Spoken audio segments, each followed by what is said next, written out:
Life after the military. What up, everybody? My name is Nick. I also go by the name of Kisama. I am a recording artist as well. For those that are curious and those that are watching, I'm gonna break down how it's been since I've gotten out the military. A little background knowledge. I served in the Air Force for 6.5 years as a security forces member. I was stationed in Montana for 4.5 years, and then I got orders to PCS to Davis-Monthan Air Force Base in Tucson, Arizona, which is where I'm currently at right now. Now, some of you may be in, or some of you just may be curious on how life was from military transitioning back into civilian. I think a lot of how you feel after you get out is dependent on how you felt while you were in. Now, I by no means hated the experience per se, but I knew after a while that it wasn't for me, or I wasn't cut out for it, one of the two. It's one of those situations where you can't really complain because it's what you signed up for. I feel like that's just an open blanket term. Really, anything can happen to you. But I guess that's part of the logic. You're signing up for uncertainty. One thing I will say is I absolutely loved the people that I worked with. I mean, not everybody, because certain people are on a power trip. They were never hugged as a child, or maybe they were bullied in high school, so now that people have a position of authority, they sometimes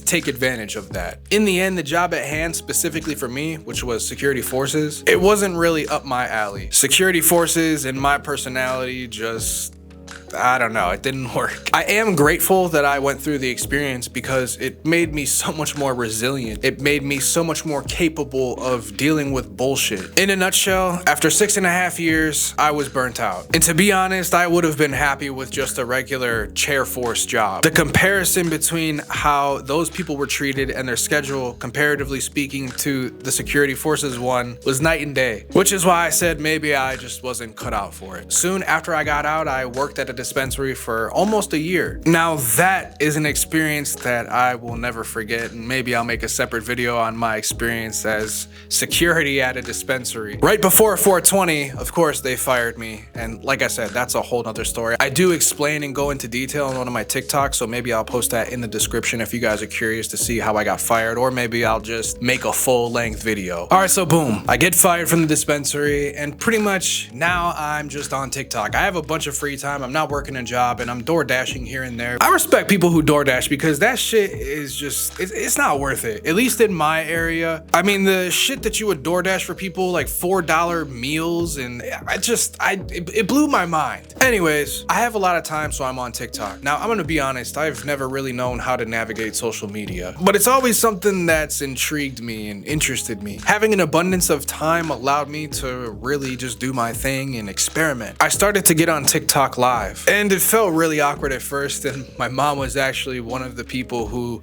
motivated me to continue on with it. Like, nah, Nick, you need to get back on there and, stay for longer and interact with people, because the algorithm would push my live out and I would have, 50, 70, 100 people, not for anything crazy long, but the point was I was interacting with people and talking to them, and it just so happened my mom is watching me because she's a creep. I'm just kidding, Mom, but she's really the one that pushed me. So eventually me getting on live ended up evolving into me doing music reviews. One day I was live doing my reviews, and someone found my Cash App because I had it nowhere. It wasn't posted on any link tree. I didn't have anything in my bio except maybe my Instagram. Somehow someone found me and sent me money to skip the line, and the line is just email submissions. So right then and there, I was like, well, damn, if I could prolong this, then maybe this could be a source of income. And realistically, that's what happened. When I got fired from my job, I knew right then and there that it wasn't meant. Like, something just didn't feel right, because the means in which I got fired was just on some bullshit. I was a great worker. I cared about my job. I cared about the people there, and I did my job to the best of my ability, and I was overqualified for the position I was in anyways. Getting fired was one of the best things to ever happen to me because it made me get on TikTok. It made me have time. So that's why anyone who's watching this right now, just understand that you might be going through some bullshit right now, something that may seem bleak.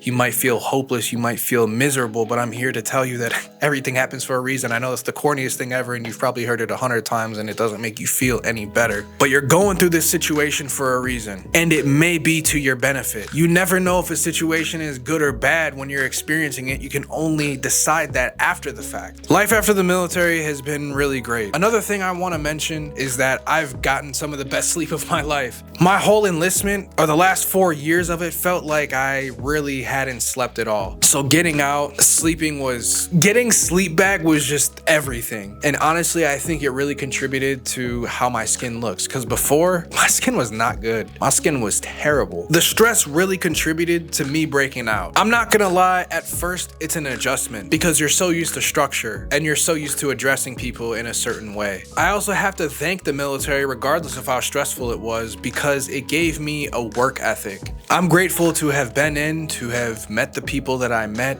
experienced the things that I experienced, and I truly believe it was one of the best stepping stones that I could have ever utilized. If it was meant for me to sacrifice that time to be where I'm at now, then it was totally worth it. Not only that, but I value time and people so much more than ever before. The little things some people take for granted, I don't. It's given me perspective, and I'm grateful it happened.